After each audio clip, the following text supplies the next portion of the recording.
जय माताजी friends, welcome back to वागीलास खाना खजाना। आज આપણે બનાવીશું અસલ કાઠિયાવાડી દહીં તીખારી। તમે આને વઘારેલું દહીં પણ કહી શકો છો। ઉનાળામાં શું શાક બનાવવું તેની ખબર ના પડે તો 4 થી 5 મિનિટની અંદર જ તમે આ દહીં તીખારી બનાવીને રેડી કરી શકો છો।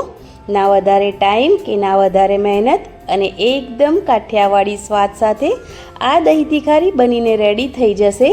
तो तमने जो मारी रेसिपी गमे तो रेसिपी ने लाइक करजो, शेर करजो और एक कॉमेंट जरूर थी करजो और मारी चेनल ने जरूर थी सब्सक्राइब करजो। तो चलो दही तीखारी बनावानी शुरुआत करिए।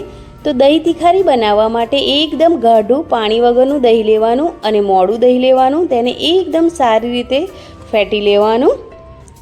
त्यारबाद सौथी पहला लसणनी चटनी बनावी लेवानी। तो खारणी में વધારે પડતું થોડું લસણ એડ કરવાનું, તેની અંદર થોડું તીખું લાલ મરચું અને કલર માટે થોડું કાશ્મીરી લાલ મરચું એડ કરવાનું, અડધી ચમચી જેટલું પાણી એડ કરવાનું અને તેની એક અધકચરી પેસ્ટ બનાવીને રેડી કરી લેવાની। તો હવે વઘાર કરવા માટે થોડું આગળ પડતું તેલ એડ કરવાનું। મેં અહીંયા 6 થી 7 ચમચી જેટલું તેલ લીધું છે। તેલ એકદમ સરસ ગરમ થઈ જાય એટલે તેની અંદર થોડી રાઈ અને થોડું જીરું એડ કરી દેવાનું, थोड़ी हींग पण एड करवानी।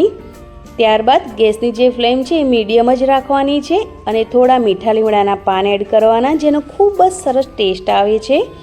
त्यारबाद जे आपणे चटनी बनावीने रेडी करी छे तेने एड करवानी छे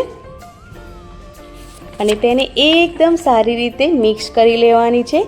एकदम सारी रीते चटनी मिक्स थई जाय एटले तेनी अंदर धाणा जीरुं पाउडर, थोड़ी हळदर अने स्वाद प्रमाणे मीठुं एड करी देवानुं छे અને તેને એકદમ સારી રીતે મિક્સ કરી તેલ છૂટું ના પડે ત્યાં સુધી એકદમ સરસ આ બધા જ મસાલાને કૂક કરી લેવાના છે। તો મસાલા એકદમ સરસ મિક્સ થઈ ગયા છે અને કૂક પણ થઈ ગયા છે।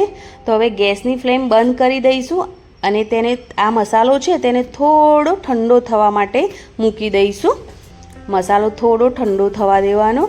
હવે જે આપણે લસણની જે ચટણી બનાવીને રેડી કરી છે તેને હવે दही पर एड करी देवानी। खास ट्रीकनु ध्यान राखवानुं के दही ने आरामथी हळवा हाथे मिक्स करवानुं छे। लसणनी ग्रेवी एड करवानी छे। जेवी ढाबा पर होय तेवी ज दही तीखारी रेडी थशे जो तमे आ ट्रीकनु ध्यान राखशो तो। अने दहीने तमे क्यारेय गरम चटनीमां एड नहीं करवानुं अने गैस पर दहीने गरम पण नहीं करवानुं। ठंडा ज दही पर आ जे लसणनी चटनी बनावीने रेडी करी छे तेने एड करवानी। तो ज तमारी जे दही तीखारी छे एकदम सरस टेस्टी बनशे। लास्ट में थोड़ा धाणा एड करी देवाना अने एकदम टेस्टी एवी काठियावाड़ी स्वाद साथे दही तीखारी बनीने रेडी थई गई छे। तो तमे जो आज रीतथी दही तीखारी बनावीने रेडी करशो तो तमारी जे दही तीखारी पण एकदम परफेक्ट बनशे। तो तमे आ रेसिपी उनाळामां जरूरथी ट्राय करजो। बाळकोथी लई मोटा बधाने खूब ज पसंद आवशे। अने तमे मारो विडियो क्यांथी जोवो छो ए मने कॉमेंट बॉक्स में जरूरथी जणावजो। तमे आ दही तीखारीने राईस साथे, रोटला साथे के रोटली साथे खाई शको छो। तो तमने जो मारी आजनी आ रेसिपी गमी होय तो मारी चेनल ने जरूरथी सब्सक्राइब करजो अने आ दही तीखारी तमे जरूरथी ट्राय करजो अने तमारा अनुभवो कॉमेंट बॉक्स में जरूरथी जणावजो। वीडियो जोता पहला लाइक जरूरथी करजो अने शेर करजो। Thanks for watching. Bye bye, take care.